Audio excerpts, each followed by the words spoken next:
You ask Tiger to calculate. This deals with finding the midpoint between 2 points. The midpoint between the 2 points is 75,37. Let's solve it step by step. Plot the 2 points and calculate the midpoint using the formula. The coordinates of point 1 are, x1 equals 81, y1 equals 8. The coordinates of point 2 are, x2 equals 69, y2 equals 66.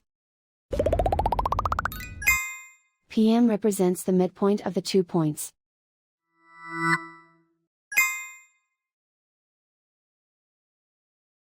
Use the x values in the midpoint formula to find the midpoints x. x1 equals 81.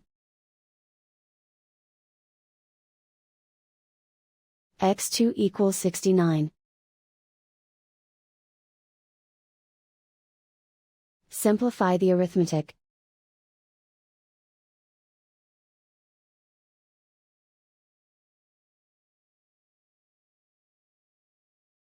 Use the y values in the midpoint formula to find the midpoints y. y1 equals 8.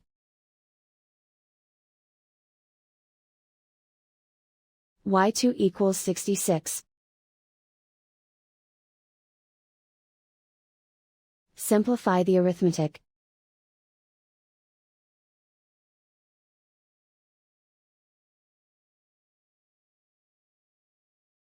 And so, the midpoint is 75,37.